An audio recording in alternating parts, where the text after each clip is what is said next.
bienvenue au Cozy Fil Club, le podcast qui tisse des liens autour du DIY, couture, tricot et plein d'autres choses. Je suis Julie, créatrice de l'Atelier Svilla, marque de patron de couture et de tricot. Et je suis Amandine, alias The Yellowknit sur Instagram, passionnée de tricot et du monde créatif. Coucou Julie. Coucou Amandine. J'espère que vous allez bien pour ce nouvel épisode qui va être un épisode spécial tricot. Spécial tricot aujourd'hui. Et notamment spécial laine. On va vous parler de tous les différents types de fils. Ouais, parce que c'est pas forcément facile, franchement, même encore moi maintenant, alors que ça fait des années que je tricote, de comprendre tous les types de laine, toutes les références. Il y a un peu... Et puis en plus maintenant, enfin, il y a beaucoup de nouveautés aussi au niveau type de fil. Exactement, il y a différents types de matières, donc des fils plus ou moins chauds et différentes grosseurs de fils qui permettent de faire des projets divers et variés, mais chaque projet a son type de fil associé. Ouais, c'est pas forcément... faut faire attention à ça. Même si y a un type de laine, vous adorez la couleur, etc., il faut bien voir la matière et voir du coup si en fonction du projet que vous voulez faire, ça correspond. Parce que vous pouvez pas, par exemple, faire, je sais pas, qu'est-ce qu'on pourrait dire, par exemple, le coton, ça va pas pour tout, par exemple. Non, non. Déjà, le coton, c'est pas une matière qui tient chaud. Non, déjà. Donc déjà, si vous voulez un projet, un pull col roulé, vous pouvez, mais il ne va pas vous tenir bien chaud, le pull col roulé, vous allez vite étouffer là-dedans. Oui, et puis c'est pas du tout élastique. Exactement. Donc, ce qui est près du corps, c'est un peu plus compliqué. Ouais, c'est clair. Donc bon, on va déjà vous détailler du coup, on va commencer peut-être sur les épaisseurs. Ouais, commençons par les épaisseurs. Alors, sur les épaisseurs, vous avez plusieurs catégories. Donc, vous allez avoir, par exemple, on va commencer par le plus fin. En tout cas, ça va être le type lace. Ça va être un fil qui va être très, très fin. Et en fait, lace, en anglais, ça signifie dentelle. Donc, c'est ce qui va pouvoir... vous pouvez tricoter ça soit tout seul, soit combiné en doublon, soit avec 3 fils, soit après le conjuguer avec un autre type de fil. En tout cas, le lace, c'est un fil qui est très très fin. Donc attention pour quand on démarre, c'est un fil qui n'est pas facile à travailler, forcément, à moins effectivement de le doubler ou de le tripler. Mais on est sur des aiguilles entre 2 et 3 maximum. Ah, moi je dirais même ouais. Après, moi, ça dépend le rendu qu'on veut, mais... Alors, j'ai ce souvenir, au tout début où j'ai tricoté, j'allais dans une petite boutique de laine qui était dans le 6e à Paris. Ouais.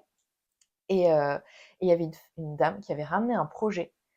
Elle débutait Enfin, ça faisait pas si longtemps qu'elle faisait du tricot. Ouais. Et elle avait fait un châle en lace, donc en aiguille 1,5. Oh, c'est impossible, c'est des aiguilles à coudre, ça. Mais alors, par contre, magnifique. Hein.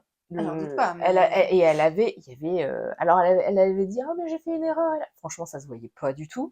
Et le truc, un projet... faut se motiver, hein, parce que les aiguilles, moins que 2,5, déjà, c'est très très petit. Hein. Ah ouais. Mais j'en ai vu passer, t'as des patrons, notamment, j'ai vu sur Ravelry. Ouais, faut être...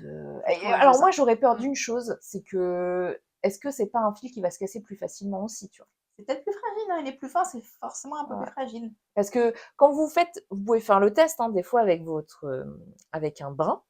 Alors d'ailleurs, il y a 2 écoles, j'ai vu au niveau du tricot, c'est soit quand tu tricotes ton projet, j'ai déjà vu des gens qui coupent au ciseau délicatement et des gens qui tirent. Ah, qui arrachent? Ah non, j'arracherai pas, moi. Voilà. Mais alors je t'avoue, moi ça m'est déjà arrivé. Parce que... t'as pas la paire de ciseaux autour de toi, t'as pas le choix. T'es dans le train, par exemple, t'as pas de ciseaux, tu fais comment? Voilà. Mais t'as des fils, des fois, qui ne se cassent pas. Hein. Franchement, je me suis déjà fait mal au doigt, comme ça, j'ai fait bon, voilà. Mais le lace, en effet, les types de lace que j'ai pu avoir, tu les casses plus facilement. C'est un peu plus fragile, forcément. Après, ça dépend de sa composition aussi. Oui, tout à fait. Mais ça, on y reviendra après. On en reviendra après. Ensuite, on a le fingering light. Alors, fingering light, ça va être du coup une laine qui va se tricoter, je dirais peut-être 2,5. Entre 2,5 et 3, ouais. Maximum, oui. Et encore. Moi, j'en ai tricoté une fois. Alors, t'en vois peu maintenant, je trouve. Il y a eu une mode à un moment donné, notamment... si je dis pas de bêtises, c'est quand était sorti justement le châle satellite de Andrea Mori. D'accord. Je me rappelle justement que tu avais un fil justement que tu doublais. Un fil fingering light que tu doublais pour ça. Et moi j'en avais acheté, alors je m'étais trompée justement, j'avais pas fait gaffe. Je pensais acheter du fingering, en fait c'est du fingering light. J'ai Yarn by Simone. J'avais acheté Ah, elle avait ça à justement, ouais, l'époque. elle Ok. avait eu un type de laine et bon, j'ai réussi à trouver un projet avec, hein, c'est pas le problème. Et j'avais tricoté du coup le Oslo Hat de D'accord. en petite knit et du Le coup bonnet. j'avais tricoté Mm. en doublon D'accord. parce que tout seul c'était vraiment très très fin. En plus, moi je tricote très lâche, Ouais. donc ça veut dire que Tu descends forcément en taille d'aiguille. ouais, donc je m'étais dit franchement j'ai pas envie de tricoter ça en toutes petites Bah aiguilles. oui. Ouais, ouais. C'est pas ma passion de tricoter avec les toutes petites aiguilles. Il y en a qui adorent ça, mais pas moi. Donc voilà. Mais voilà, ça m'est arrivé d'avoir de la fingering light. D'accord. C'est pas le plus court. Après, le type juste après, effectivement, c'est le type fingering. Oui, tout à fait. Le plus classique, en tout cas un des plus classiques, celui qu'on retrouve le plus chez les teinturières indépendantes. Mm, Du coup, alors on n'a pas parlé aussi de grammage et de métrage. tout à fait. Pour le fingering, on est sur 100 grammes 400 mètres de mémoire Ouais. environ. Et du coup, ça se tricote entre 2,5 et 3,5. Mm. D'après ce qui est marqué. Après, là, on vous explique, c'est en plus en général, parce que ça. Enfin, Ça moi, j'ai. varie beaucoup, bien sûr. Oui, tu peux avoir par exemple, pas avoir, tu vas avoir 350 mètres pour 100 grammes, Oui, et pas 380, 400, voilà. 420, Je trouve à que peu près. c'est plus délicat, notamment au niveau des pelotes. Des fois, tu vois, Oui, alors les chevaux peut-être un peu moins, c'est un peu plus, des enfin, pelotes de 25 grammes ou de 50 grammes parfois, ouais, des petites pelotes, effectivement, ouais, il ouais, faut calculer après, ouais, effectivement. ouais. Faire un ratio pour 100 grammes, combien de métrage on a. Mmh. Voilà. Après, on a du coup, donc après le fingering, il y a la laine sport. Ouais. Perso, moi, sport et fingering, je les tricote quasiment à peu près pareil. Ben, le sport et le film, c'est pas très très différent. C'est un peu plus gros. Ouais, Le sport est un petit peu plus gros. Mais c'est vrai que la différence n'est pas énorme. non. Ensuite, tu as le DK, qui est le double knit. Donc, c'est, comme son nom l'indique, en fait, logiquement, c'est 2 fils de fingering ensemble. Oui. Et du coup, c'est 100 grammes, 200 mètres. Environ, encore une fois. C'est ça. Donc, et qui se tricote entre 4 et 4,5, je dirais. Oui, 4,5, je dirais que ce serait pas mal. Hein. Après, Voilà. encore une fois, ça dépend toujours du rendu qu'on veut, évidemment, de notre façon de tricoter. Mais en général, c'est à peu près ça. C'est un fil qu'on trouve aussi beaucoup. Mm. Le DK, c'est un des fils les plus connus. Fingering et DK, c'est vrai que c'est ceux qu'on retrouve le plus souvent. Moi, généralement, pour convertir du coup en laine DK, je fais fingering plus mohair. Oui, bah, le rendu est plus sympa avec un petit côté Ouais, dufteux. ouais, ouais. Ça rajoute une petite touche un peu plus sympa. Après, c'est toujours pareil. Ça dépend parce que, ouais, si tu veux tricoter, excuse-moi, je te coupe, Vas-y, vas-y. un pull, par exemple, avec des grosses torsades, un peu pull irlandais, Ouais. bah, si tu prends un fingering et un mohair, le rendu, il est quand même pas le même. Ça fera pas le même rendu pas le rendu qui est plus neutre. Si tu veux vraiment mettre Alors, en valeur le volume, ouais. on est plutôt sur un fil sans mohair, entre Ouais. guillemets. Alors ça, ça va En être un toujours détail, pareil. hein. Ça va être sur Ouais. les matières aussi, Oui. c'est toujours pareil. Après, petit aparté sur les torsades, moi qui en tricote quand même pas mal, il faut surtout faire attention, c'est surtout, alors certes la matière, mais surtout aux couleurs. Si tu Ah utilises une oui. couleur plus foncée, tu verras pas tant que ça tes torsades, hein. Ouais. C'est Donc, dommage du coup de s'embêter à faire. ouais, ouais, ouais. Moi, ça m'est arrivé, hein, voilà, et j'étais un peu déçue, tu vois. Je me suis dit, Ouais. punaise, tout ce travail pour ça. La laine était dufteuse et du coup, Ouais. la Du coup, ça torsade, floute en fait. ouais, Les ouais, ouais, détails et tu vois pas. tu vois Ouais. pas vraiment. Donc, alors que si tu prends une couleur peut-être un peu plus claire ou même une couleur, Plus vive ou ouais, plus. plus vive, Voilà. Ouais. tu vois, j'ai un gilet qui est entièrement en torsade. C'est comment il s'appelle? Je vous remettrai la référence, c'est un modèle de pop knit. Ouais. Et pareil, je l'ai fait du coup alors, encore une fois, ça c'est aussi une petite aparté. On se fond là dans plein de trucs. Je l'ai tricoté en airdrops et je n'aurais pas dû parce que je trouve que j'ai mis tellement de temps à le faire Ouais. et je me dis j'aurais dû pour un projet comme ça me dire je mets Donc le budget. ce qui t'embête, c'est la couleur que tu as choisie ou c'est le Non, c'est le fil? fil D'accord. parce que alors C'est jusqu'à dufteux. maintenant, La air drop, la air de drops, ouais. elle est un peu dufteuse. Elle, Elle est fluffy un peu. c'est surtout que tu as beaucoup de De peluches plus, ok. qui se forment.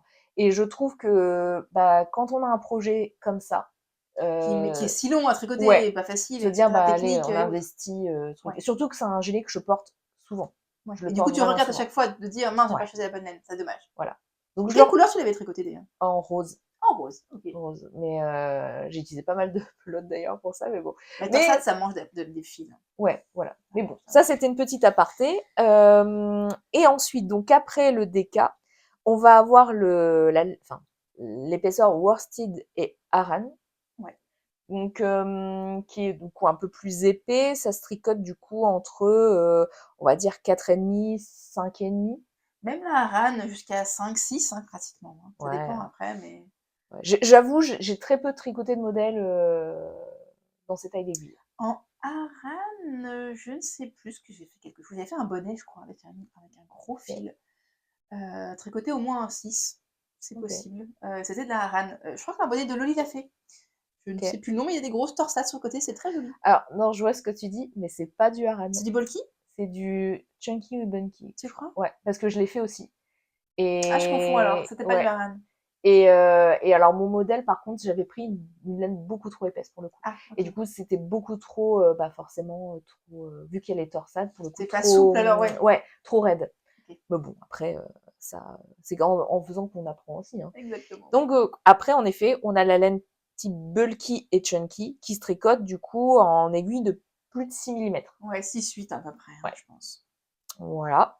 Après, mais bon, l'avantage c'est que plus tu pars sur un tricot qui se tricote en plus grosses aiguilles, ça va plus vite à faire aussi. Il y a moins de mailles, donc forcément ça va plus vite. Après, il faut se méfier parce que souvent le prix de la laine est bien plus cher quand le fil est plus gros. Là, il faut quand même faire attention. Après, on parlera niveau budget plus tard si vous voulez, mais c'est vrai que c'est souvent plus cher. On a pour 50 grammes ou 100 grammes, on a des 80 mètres, 60 mètres, mais au prix voilà, beaucoup plus de pelote. Et du coup, parfois, alors, accessoires, c'est super. Après, si vous faites des pulls, ça peut vite chiffrer. Il faut faire attention. C'est sympa, hein, un gros oui, truc, bien doudou. C'est sympa, mais il faut avoir le budget. Et est-ce que tu as déjà testé, il y avait eu la mode un petit moment de ça, de tricoter, tu sais, avec les bras? Non, de la laine énorme. J'ai jamais fait.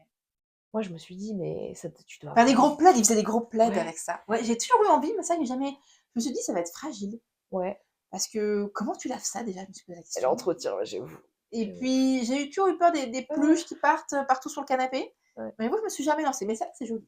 Ouais. Ouais. Ça n'a pas l'air bien compliqué. De toute façon, tu fais des mailles en droit, donc c'est pas. Ouais. Bah, d'ailleurs, si quelqu'un a déjà fait. On veut bien un retour, oui. Ouais, on veut bien un retour, parce que c'est vrai que j'ai jamais trop. Mais on en voit moins. Il y avait une mode. Il y a des peluches qui étaient sorties un peu chez Fielder ou autre, dans les grandes enseignes.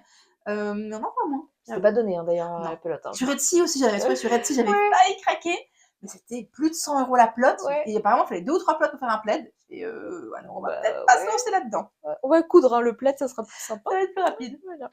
Mais bon, donc voilà déjà pour les épaisseurs. Après, donc, comme on avait dit, la chose la plus importante, c'est surtout la matière. Ouais. Donc là, en matière, on va avoir par exemple, donc, issu de l'animal, on a l'alpaga ou baby alpaga. Alors généralement, il y a toujours les petits bébés hein, qui vont avec. Ah bah c'est toujours plus doux. On va choisir, il y a toujours plus doux. C'est tout mignon. Donc voilà. Donc l'alpaga, en fait, ça va être une laine qui va être soyeuse et très douce et qui a une grande propriété isolante. Mais alors après, moi, je le conseille pas pour les peaux sensibles. Moi, par exemple, je ne supporte pas. C'est vrai? Ouais. Alors ça dépend la race parce que tu vas avoir. Alors en tout cas, moi, j'en connais que 2. Je sais pas du tout. Ouais, s'il y en a d'autres. Tu as l'Uakaya, si je dis pas de bêtises, et ensuite tu as le Suri. D'accord. Celle que je pense que tu trouves le plus facilement, ça doit être la première. Ouais. Après, est-ce que chaque pelote le précise? Pas toujours. Ah bah non, franchement, je crois pas. Rarement. Bon, après, tu as la Suri. Là, Suri, c'est vraiment précisé. Mais, et si jamais vous avez du coup justement des problèmes de peau sensible, comme moi, et bah du coup, le Suri, c'est plutôt pas mal. Après, le problème du Suri aussi, c'est que ça se détend énormément. Donc, vaut mieux le combiner avec un autre type de laine. Ouais. J'ai testé là dernièrement d'ailleurs avec un mohair et soie, enfin un fil de kit silk mohair et soie, plus du coup un fil de Suri. D'accord. Et bah ça se détend mais pas trop. Tu vois, d'accord, ça va. Ça le retient un peu. Okay. Donc ça c'est plutôt pas mal quoi. Ok, c'est bon à savoir. Et puis généralement, alors je me trompe peut-être, mais Suri généralement j'ai jamais trop vu en type lace. C'est toujours un peu plus épais. Après, ça doit peut-être exister maintenant. Hein, mais... Ben, moi, le Suri, j'avais tricoté, tu te souviens, pour mon pull, là, le fameux pull de Longue avec Anna. Ouais. Je n'ai plus le nom. vous le mettrai en référence, en bicolore. C'est un modèle qui présentait 2 couleurs en suri, qui s'est énormément détendu. Et je crois que c'était taille figurine à peu près, le fil. Tu crois? J'ai un doute parce que Il est tricoté justement solo, hein. Il est tricoté solo en 3 ou 3,5, un truc comme ça. OK. Donc ça s'est beaucoup détendu. Parce que alors faudrait que je regarde, mais de mémoire, il y avait une teinturière indépendante qui proposait un fil d'une différente type d'épaisseur de suri. Ah oui, d'accord. Et Moi, je pense que c'était type figurine parce que je sais que j'ai tricoté seule, déjà. Donc c'était forcément pas un truc trop fin. Et en 3,5, j'ai pas tricoté ça trop gros. Après, c'est vrai que le suri, donc c'est très doux. Ça, c'est sûr, vraiment, il est très très doux. Mais effectivement, ça s'étire. Pour ça, il faut quand même. L'avantage, ce serait de faire un échantillon. On conseille toujours, mine de rien, de faire un échantillon. Pour pouvoir voir, même si sur 10 cm, donc faire un échantillon, donc c'est tricoter un carré de 10 cm sur 10 cm au point jersey. Généralement, on teste au point jersey pour tester le fil. On le lave, on le bloque. On voit s'il s'étire. On le mesure avant, on le mesure après lavage et on voit si ça a pris beaucoup de centimètres. Évidemment, ça ne permet pas sur 10 cm de voir toute la taille d'un pull. Et plus le pull est XXL, enfin, plus il y a un grand nombre de mailles, plus potentiellement, effectivement, il va, à cause du poids de la laine en soi, il va s'étirer. Donc évidemment, c'est pas une science exacte non plus. Mais ça permet quand même d'avoir un ressenti. Si vraiment déjà il a pris 2 cm, on sait que ça va être compliqué. Alors soit on peut descendre une taille d'aiguille en prévision que ça va s'étirer, soit le mixer à un autre fil, soit adapter le projet. Que pour une écharpe, un châle, c'est un peu plus grand. C'est pas très grave. pas trop en grave. Plus, s'il commence à nous arriver au genou, j'ai déjà vu aussi, tu peux aussi changer de taille. Oui, tu prends une taille plus petite. Tu calcules d'avance qu'il va prendre une taille, au moins, et du coup, tu sous-tailles quand tu tricotes. Ça, c'est possible, hein, carrément. Ensuite, en autre type de matière, tu as le mohair, issu de la chèvre angora.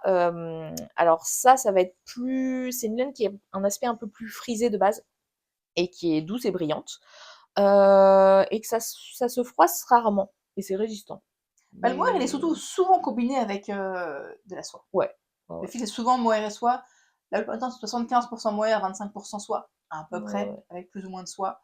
La soie apportant de la brillance au mohair, et le mohair, du coup, dufteux, les petits poils qui s'enlèvent plus ou moins, ça dépend de la qualité après du mohair. Toujours poilu, toujours doux. Après, si vous êtes sensible, les petits poils du mohair, ça peut vous piquer. Ça dépend de la sensibilité à ce niveau-là. Ouais, ça dépend. Moi, je t'avoue, je touche du bois jusqu'à maintenant, j'ai pas eu de soucis. Tu vois, ça va. Tu vois, moi qui suis très sensible, tu vois. Moi, je suis pas sensible. Moi, je peux vraiment porter un débardeur et un pull en mohair sur moi, je ne me gratte pas. Donc là-dessus, j'avoue que j'ai du mal, du coup, d'évaluer ce qui est doux ou pas. Mais je sais que ça dépend. Ouais, non, mais j'avoue. Mais bon, après, moi, j'essaie de faire toujours gaffe, justement, parce que comme je trouve ça un peu dommage de faire un projet qui, au final, tu le mets pas. Et ça, d'ailleurs, j'avais vu une astuce à ce niveau-là, où les gens ont tricoté un carré de mohair, de fil, et soit ils glissent le carré dans la manche, dans une manche de pull, ou soit genre au niveau du décolleté, plus ou moins d'un soutien-gorge, et on le porte toute la journée. Pour voir si au bout d'une heure, déjà, on se démange à l'endroit où il y a la laine ou pas, et là où c'est chaud, donc plutôt décolleté ou plutôt manche, histoire de voir, et si on devient rouge au bout d'une heure, c'est pas pour nous, quoi. C'est juste ça, une astuce à tester.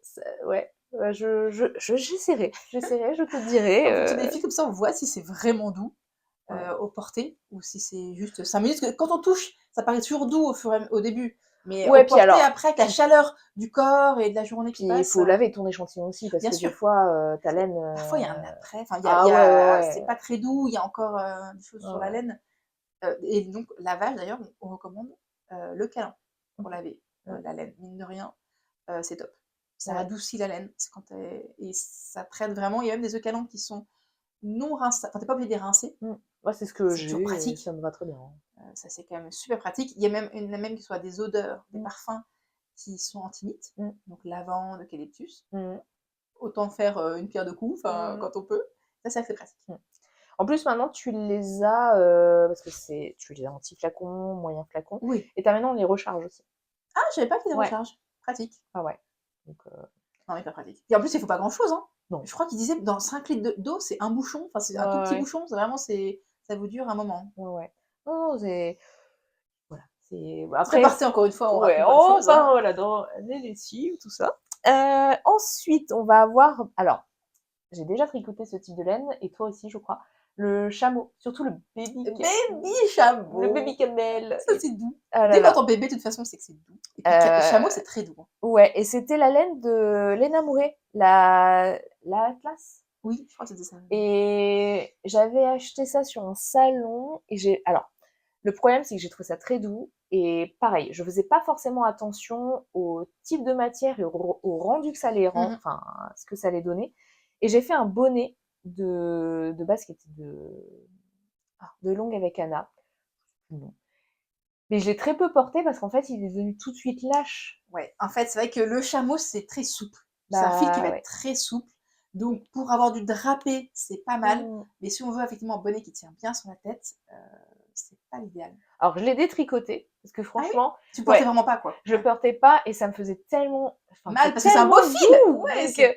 Et avec le fil qui restait, alors il m'en reste encore d'ailleurs, j'ai fait une Sophie Scarf. Ah bah nickel. Parce que ça c'est hyper doux, effectivement. Mais du coup, ça s'est super détendu. J'ai fait en plus la grande version et du coup, j'aurais peut-être pas dû, tu vois, parce que elle est immense. Mais bon, ça me chauffe un petit peu plus. Oui, ça c'est pas pour une petite écharpe, ça c'est pas dérangeant. Ensuite, on va avoir la laine angora, issue du lapin angora. Alors je t'avoue, moi j'en ai jamais tricoté. Et ben j'ai tricoté une fois. J'ai tricoté mon châle de mariage avec la angora de Fonty. Ok. Cœur d'angora, elle s'appelle, je crois, en blanc forcément.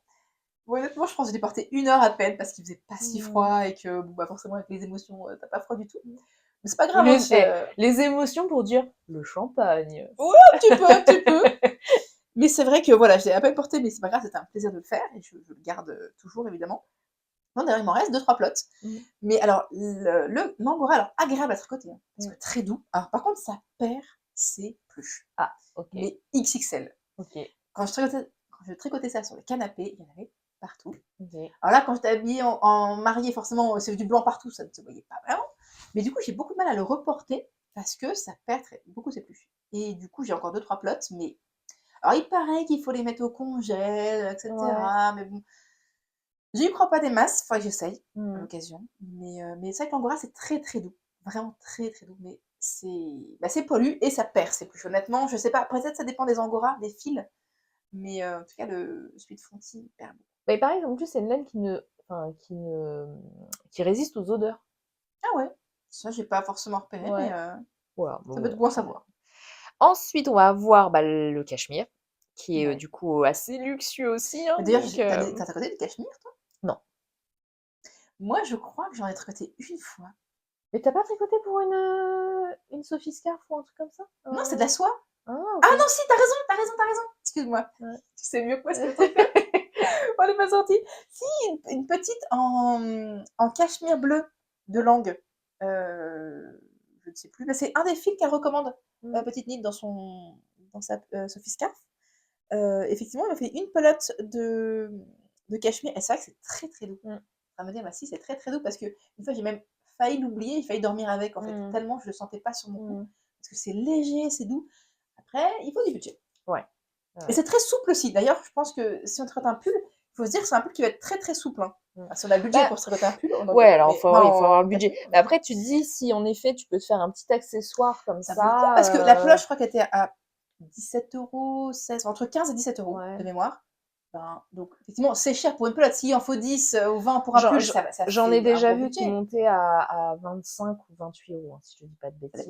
Mais après, ça dépend. Je peux comprendre, tu vois, sur... une écharpe, un bonnet, ça peut être l'occasion de craquer. Effectivement, après, sur un pull, il faut du budget. Donc bon, à réfléchir. Ensuite, on va avoir, alors, ce qui est peut-être un peu plus connu, le mérino, qui est du coup une laine qui provient du mouton. Et alors après, on va avoir plusieurs catégories aussi de mérino. Moi, j'ai déjà vu t'as le mérino d'Arles, le mérino portugais. Ensuite, tu as quoi t'as le mérino, le mérino classique. Souvent, il vient pas d'ailleurs d'Afrique du Sud. Alors, t'en as, mais c'est spécifié généralement hein, quand ça vient mérino français. Oui, c'est toujours préférable, si on peut. Donc voilà. Et c'est une laine qui est utilisée généralement pour les peaux justement sensibles, qui va être utilisée pour les peaux bébés notamment. Parce que oui, certains fils, c'est juste pour préciser laine de mouton. Et du coup, là, ça veut dire que c'est une race de mouton qu'on ne connaît pas, qui ne précise pas, et c'est pas forcément la plus douce. Quand c'est précisé mérino, ça veut vraiment dire que c'est la race mérino. Après, il y a des entre guillemets, sous-mérino d'Arles, etc. Mais effectivement, le mérino en général sera plus doux qu'une laine. Si c'est pas précisé, c'est un petit peu moins doux, on va dire. Ouais, parce qu'après, tu vas avoir différents types de laine de mouton aussi. Tu as par Bien exemple sûr. le Shetland d'Écosse, Ouais. tu vas avoir le BFL, c'est le Blueface Leicester, c'est ça. Et après, tu as le Gotland aussi. Ouais. Enfin, c'est plusieurs types de laine de mouton. Là, on est vraiment sur des spécificités. Mais bon, c'est Après, des... chaque mouton a ses avantages. Oui. Généralement, les moutons qui viennent un peu d'Écosse, d'Irlande, bah, ils sont bien résistants à la pluie, etc. Ils sont bien chauds et peut-être un peu moins doux qu'un mérino, effectivement, qui est un mouton un peu plus doux. Ça dépend. Après, chaque mouton a sa spécificité. Hein. Oui, voilà. Après, c'est une laine qui respire énormément. Ouais. Moi, quand je fais... attention, je raconte ma vie. Quand je fais une petite rando ou un truc comme ça, il fait un peu froid et tout, bah, je mets ça. Et franchement, t'as chaud, mais pas trop, ça respire, c'est toujours mieux Après, il y a débat que... aussi sur le mérinos superwash ou non superwash. Oui, c'est vrai. Parce que le superwash, le fil, du coup, mérino est traité d'une certaine façon en usine, et du coup, il va moins respirer. Il va moins avoir les propriétés de base, entre guillemets. Il va être plus facilement lavable. Il va pas feutrer, vous allez pouvoir le laver plus facilement en machine. Mais il va être moins respirant, en fait. Et ça, il faut faire attention. Enfin, ça dépend de ce qu'on veut. Ouais, ça dépend aussi. Mais ça change le fil. Ça paraît un détail, mais ça change quand même la qualité de fil. Moi, je conseille toujours de tester. Parce que tu peux te dire... Après, tu vois, par exemple, moi, j'avais testé la 8 de Dereum Natura, qui est une laine mérinos cardée. Et moi, je suis pas fan. D'accord. Mais parce que je sais pas que, c'est juste que je comprends que ça a son succès et que certaines personnes adorent. Moi, je trouve que c'est pas assez doux pour moi. Okay. J'ai encore des pulls, je les porte, hein, mais voilà, c'est pas pas ceux qui sont les plus doux. Voilà, c'est une laine en effet qui est résistante. J'ai très peu de bouloches sur Elle est ces non superwash, pulls-là. celle-ci, du coup. Je ne sais plus. Je pense qu'à mon avis, il a eu cette crois non pas. superwash. Et alors, par contre, j'ai pas trouvé de plaisir à la tricoter, cette laine. Voilà. Mais c'est, comme je dis, c'est mon goût. Il y a d'autres personnes, des personnes de mon entourage qui tricotent, qui adorent ce type de laine, et je l'entends totalement, tu vois. Voilà. Après, il en faut tout pour faire un monde. Hein, bah, je dirais que chacune a ses envies de douceur ou alors de résistance. Et aussi, ça dépend des projets. Oui, tu peux avoir envie d'un projet une fois très très doux, très cachemire et autres, comme un projet plus rustique, dans une laine plus rustique. Ça dépend comment tu portes, ça dépend de plein de choses. Je pense qu'il y a tout et c'est ça qui est sympa. C'est d'avoir le choix. Mais bon, je me dis, il faudrait que je teste un autre type de laine mérino, notamment utilisé pour les jacquards. Il paraît que c'est beaucoup mieux pour les jacquards. Ouais. Alors moi, je fais qu'un seul jacquard dans ma vie, donc je suis pas spécialiste. Celle, je pense que je vais tester d'ailleurs, c'est celle de... Et en fait, ça me tombe trop. Tu vois, je suis déjà allée plusieurs fois sur ces stands et tout, et jamais testé, c'est celle de Maison Septembre. Maison Septembre, ok. Parce qu'en plus, là, alors elle utilise vraiment des teintures naturelles. Et je trouve que ces couleurs, il y a, enfin, je sais pas, une harmonie, je sais pas, j'aime beaucoup. Donc, je suis déjà passée sur ces stands, c'est vrai que c'est très beau. Je me dis, il faudrait vraiment que je me trouve un projet, du coup, notamment un jacquard, qui me plaît, et de tester, tu vois. Parce qu'il y a des laines non traitées, c'est ça? Et puis, teintes naturellement. Ouais. Voilà, donc... Voilà. Et ensuite, bon, après, vous avez plusieurs matières. Vous avez par exemple le tencel, qui est du coup une fibre extraite de la pulpe d'eucalyptus, si je dis pas de bêtises. Et du coup, ça, moi, j'ai déjà tricoté, mais c'était toujours aussi un mélange. C'était tencel et soie. C'est souvent des mélanges de tencel, Ouais, et franchement, alors, moi, j'avais toujours cet a priori de me dire, bon, bah, le tencel, ouais, c'est peut-être pas forcément très doux et tout. Et en fait, au contraire, il y a un côté très... on appelle ça d'ailleurs la soie végétale, parce que c'est un côté très brillant et très, très doux, très souple, en fait. Ouais, donc, très souple pour les projets vraiment qui ont besoin de draper, c'est sympa. Notamment je trouve, pour printemps-été, tu vois. Ouais, mi-saison, parce que justement, le tencel, ça tient pas chaud. Encore une fois, ça, c'est pas issu d'un animal qui a besoin de se tenir au chaud. Donc, ça tient pas chaud, mais pour tout ce qui est petit top de mi-saison, c'est hyper sympa. Puis c'est très doux sur la peau. Ouais, j'avoue. Et ensuite, on n'a pas parlé aussi d'un autre animal, le yak. C'est vrai, le yak. Donc, le yak qui est du coup, bah, un animal, hein, c'est un, je sais pas comment expliquer, Bah, c'est c'est un un yak, hein, c'est une grosse, ouais, comme un buffle, non? Ça ressemble à quoi un ouais, yak? ah, Fais des c'est énorme, recherches. ouais, c'est comme un gros buffle avec des poils tombants, tu sais, et là, Oui, c'est c'est le ça. duvet, en fait, qui est utilisé. C'est le duvet qui est au plus près de la Ouais. peau, tu vois. Et c'est une matière qui gratte pas. En effet, j'ai déjà tricoté des choses en yak. Alors, le yak, en fait, c'est vraiment une fibre un peu plus foncée. Donc, en gros, même si tu le teins, tu auras toujours un petit côté un peu, pas chiné, mais grisé, tu vois, je sais La pas comment couleur est moins expliquer. franche, quoi. Ouais, ouais, ouais. Si Ouais, vous cherchez une couleur très vive, c'est pas franchement, vous là-dessus, ouais. trouverez pas dans le yak. Mais c'est une matière, ouais, qui est très, je trouve très, très bien, hein. Ouais. Franchement, Bah, après, c'est vrai que c'est logique, le mouton, partie du principe qu'il est blanc, enfin, le cru, en tout cas, on peut mettre des mm, couleurs dessus, ça a une base neutre. mm. Le yak, si on regarde, il est un peu marron quand même, hein. Ouais, mais c'est le duvet qui est utilisé, en Mais c'est fait. pas Donc, blanc, c'est enfin, c'est pas, c'est pas, ouais, c'est un c'est peu du marron gris, plus, quoi. ouais, c'est pas si foncé que ça, Non, hein. c'est pas si foncé que la Donc, photo qu'on a ouais, sous les ouais, yeux. là, tu as le photo du yak en question, mais comme c'est, ouais, c'est le duvet qui est utilisé, Mais c'est c'est vrai que comme c'est pas, pas neutre autant qu'un mouton, la base étant un peu grisé beige, ouais, ouais. effectivement, on a des couleurs qui sont un peu atténuées, mais ce qui peut être très joli. Mais c'est Mm. un parti pris, c'est vrai. Voilà. Ensuite, bah, on a parlé tout à l'heure, enfin, même plusieurs fois de la soie. Ça, Ouais. ouais, généralement, c'est, bah, t'en as hein, en soie, 100% soie, hein, mais bon, après, Bah, je crois que c'est ce que j'ai tricoté, moi, 100% soie. J'ai tricoté, c'est pas une Sophie Scarf, c'est la Sola Scarf. ouais, de Euh, Anne Wetzel. exactement. Mm. Et c'est un fil soie de langue. Une pelote, pareil, ça m'a suffi. Et hyper doux. Moi, Mm. je suis bluffée par la douceur et brillance aussi, du coup. Mm. Je tricoté en bordeaux.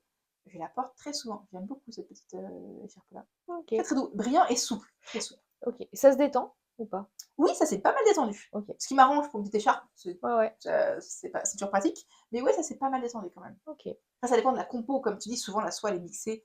Maman elle Oui, reçoit souvent. ouais, ouais. On a souvent des mix comme ça un petit peu. Mm. Ok. Et après, bon, bah, il y a tout ce qui est fibres végétales, on revient dessus. T'as le bambou, le chanvre, le lin, le soja. T'as notamment la teinturière Naticea, Ouais, je la connais marque pas. Naticea, qui fait justement des laines vraiment en fibres végétales. C'est impressionnant, on aura toujours. Je sais que une fois, je l'avais vu sur un salon et on avait un peu parlé et elle me disait que bah, essentiellement les gens quand ils viennent, ils pensent que c'est trop rustique, tu vois, que c'est trop Oui. raide et tout. Mais en fonction des matières, en fait, non, tu vois. Et La puis façon dont c'est une c'est matière qui tissé. s'assouplit. Ouais. Après, c'est clair que c'est une matière que je mettrais peut-être plus. C'est pour les périodes plus estivales. Tu vas Oui, pas mettre ça. ça tient pas forcément chaud. Mais le coton, on en a parlé ou pas encore? Non, on n'a pas parlé du coton. Effectivement, ça c'est pareil. Le coton, Ouais. c'est une chouette matière végétale et, euh, et qui correspond plutôt à la période estivale, on est plutôt sur l'été ou de Mm. mi-saison parce qu'on n'a pas à avoir très chaud. C'est quelque chose qui est beaucoup moins souple, Ouais, moi, moins extensible. j'aime pas le coton. Ben, moi, j'en reviens, tu vois. À la base, j'avais des gros a priori coton. Et c'était l'été dernier, j'ai Ouais. tricoté deux tops. Alors, un top en coton tencel et un top en coton tencel aussi, je crois. Ouais. Je crois que les deux étaient plus ou moins coton tencel. Et du coup, ça alliait le côté coton, donc assez fin, enfin, ça tient pas chaud, du coup, c'est agréable. C'est pas extensible. Mm. Moi, j'avais cette peur-là quand tu tricotes. Ce que j'aime bien, c'est que le fil soit légèrement extensible, c'est plus agréable Mmh. au tricot. Et là, le fait qu'il soit mixé au tencel, et je sais pas, le fait qu'il soit retordu d'une certaine façon, ça gardait un petit peu d'extensibilité. Et du coup, c'était agréable à tricoter et très doux. OK, Et les deux tops, écoute, je pensais pas, mais je les ai beaucoup portés l'été dernier. OK. Moi, C'est deux tops d'Atelier Mix d'ailleurs. OK, Kadak et After Beach, un OK. truc comme ça. Vraiment sympa. Étonnamment, je les ai beaucoup portés. Et c'est souple, je pense que le tencel a apporté beaucoup de souplesse au coton, Mmh. mais vraiment sympa. Ah ouais, parce que moi, j'ai déjà sculpté du 100% coton. Ouais, mais ça, c'est pas. Alors, j'avais fait un projet, j'avais modifié un patron de Atelier Milieu aussi. C'était le pull enchanté. Ok, Et en gros, il me restait des pelotes que j'avais achetées, je sais pas pourquoi. Des ouais, fois, on se pose des on questions, on essaye. achète, voilà. Mais c'était au tout début, hein, je savais pas trop tricoter, puis je me suis dit, bah, c'était en promo, j'avais acheté. Voilà, grosse erreur de débutante. Et je me dis, bah, plutôt que de les refourguer et tout, je vais tester. Et je me suis dit, bah tiens, je vais me faire le pull enchanté, mais version été. Donc en gros, j'ai pas fait les emmanchures. Ah oui, un peu version sans manche. En fait, j'ai pas fait les emmanchures, mais j'ai fait une bordure en I-cord. Ouais, pour le finir joliment, Voilà. ça c'est une bonne idée. Et je l'ai jamais porté. Ah ouais. Bah en Parce fait, que pas extensible? alors j'arrive à le porter, hein, Ouais. et tout, mais je me sens pas à l'aise. Je sais pas, j'aime Ah pas du ouais. tout. Et alors à tricoter, c'était une horreur. J'ai T'as pas aimé du détesté. tout, ouais. Le fil qui se dédouble. Ouais, Ah t'es pas assez retordu, ça veut ouais, dire, non ouais. non, c'était pas. Ouais. Bah, après, il faut de tout, hein. Il y a des personnes qui vont adorer Bah, tricoter tu le vois, je coton. pense aux personnes qui crochettent. Oui. Et ben les crocheteurs, souvent, crocheteuses ou crocheteurs, ils aiment beaucoup les cotons, les 100% coton en fait, pour tout ce qui est top d'été, etc., accessoires. Ok. Mais j'avoue que c'est moins ma spécificité. Moi, j'aime bien quand le coton est mixé à autre chose, pour apporter un peu plus de douceur. Mais j'y reviendrai peut-être, hein, parce que Ouais. regarde, Et puis après, je me pense que suis les dit, fils évoluent aussi, tu vois. je vais me mettre au crochet, donc j'y C'est reviendrai vrai. peut-être. Tu testeras. Mais c'est vrai que j'avais testé le crochet aussi, et pour le crochet, ça correspond bien le coton. Du coup, ça se tient mieux. C'est plus adéquat, je trouve, pour certains trucs. Après, voilà, on vous a fait tout un petit détail. Personnellement, bon, après, comme on disait, ça dépend du type de projet aussi que vous avez. Moi, j'ai une préférence quand même pour toujours associer des fils. Mais c'est parce que c'est le jeu, je trouve. Il y a toujours un jeu d'associer les couleurs, les Ouais. matières. Et ça, j'aime bien, tu vois. Donc, C'est vrai, on peut faire des chinés, on peut faire des tons sur tons, on peut faire plein de choses. oui. Et ça démultiplie un peu les possibilités et le côté fun. Moi, je pense qu'on a chacune ses préférences. Moi, je sais que je suis très fil doudou. Tout doux. Moi, si c'est pas tout doux, je suis pas fan. J'ai vraiment envie de tout ça. Et à l'inverse, il y a des gens qui adorent tout ce qui est rustique. Et du coup, je pense qu'on a chacune ses envies, ses préférences. Et puis encore une fois, chaque projet a aussi ses types de fils préférables. Ce qui est bien, c'est quand même toujours de se rapprocher un petit peu de ce que dit la créatrice quand vous suivez un patron. Il y a quand même Et même, tu vois, plusieurs fils qui sont proposés alors, souvent. dans les merceries ou même les teinturières indépendantes, hein, quand tu vas, notamment là, il va y avoir pas mal de salons. Moi, je vous conseille quand même d'aller voir et de leur expliquer votre projet et tout, et elles peuvent vous guider aussi. Si ça correspond pas, quel fil serait mieux pour ça? Bah ouais. Puis même au niveau de nombre de pelotes, etc. Voilà, vaut mieux trop que pas assez. Oui, toujours. Parce que le problème, après, c'est les bains. Ouais. C'est que quand les pelotes ou les écheveaux sont teints, il y a une certaine quantité qui est teint un même jour. Et le lendemain, ils vont reteindre la même couleur officiellement, qui sera appelée le même nom, mais il y a des petites différences. Alors sur les grosses machineries industrielles, la différence elle est assez faible généralement. Mais sur teinture indépendante, ça dépend beaucoup en fait. Il suffit d'un demi-gramme en plus, d'un demi-gramme en moins, la teinte elle varie. Donc si vous recommandez 3 mois après, vous êtes assuré que la teinte, elle ne sera pas exactement la même. Donc, il vaut mieux, effectivement, prendre un petit peu plus, une pelote de plus, etc., calculer un peu plus. Faites un bonnet associé, un bandeau, des mitaines, il y a plein de choses à faire, des restes, des rayures. On peut associer plein de choses, mais effectivement, si vous en manquez, c'est quand même vraiment dommage. Après on galère, quoi. S'il vous reste un écheveau entier, vous pouvez me revendre maintenant. Il y a des plateformes, tu as la plateforme Yankee, là. Tu m'as fait découvrir il n'y a pas longtemps. Yankee, effectivement, c'est génial. Donc, qui est une plateforme en fait de revente, parce que maintenant, tu n'as plus Sewtwo. Avant, tu avais Sewtwo. Maintenant, ça n'existe plus. Et du coup, Yankee, c'est vraiment. Je vous invite quand même à vous inscrire et tout. Moi, j'ai créé mon profil. J'ai toujours rien mis en vente, mais je me dis, au moins, j'ai créé mon compte. Et puis voilà, donc c'est une plateforme de seconde main pour tout ce qui est tricot, couture et même machine à coudre et autres. Il y a plein d'accessoires, plein de choses qui sont dedans. Même d'autres, et même calligraphie. Enfin, il y a d'autres choses, je crois, créatifs. Mais là, ça a ouvert il n'y a pas si longtemps. C'est en train de grandir, Voilà. Donc, voilà, je trouve que... ça, entre passionnés, voilà, vous pouvez vous racheter, vous revendre des petites pelotes en trop ou pas assez. Il y a des gens parfois qui recherchent justement. Il leur manque pas un écheveau entier, mais un petit peu. Et parfois, ils font appel du coup à la communauté, à voir sur les réseaux si quelqu'un a un reste de pelote et autres. C'est quand même super de pouvoir se rendre service parce que ça va dans les deux sens. Et c'est chouette. Voilà pour le petit épisode de... Je pense qu'on a un peu trop parlé encore. C'est pas grave. Au moins, vous apprenez plein de choses. Voilà, j'espère. Après, si vous avez des questions ou même des points qu'on n'a pas abordés et tout, n'hésitez pas. Là, franchement, c'était un peu à chaud qu'on vous balance toutes ces informations-là, mais voilà, vous n'hésitez pas. Écoutez, j'espère que vous avez passé une bonne semaine, et puis on se retrouve du coup la semaine prochaine pour un nouvel épisode. Exactement. Et puis, des bisous, et bonne journée. À bientôt, bonne journée. On espère que ce nouvel épisode vous a plu. Si c'est le cas, abonnez-vous au podcast et laissez-nous un commentaire. N'hésitez pas aussi à nous suivre sur les réseaux et notamment notre page Instagram @CozyFilClub. On se retrouve très bientôt pour un nouvel épisode. Prenez soin de vous.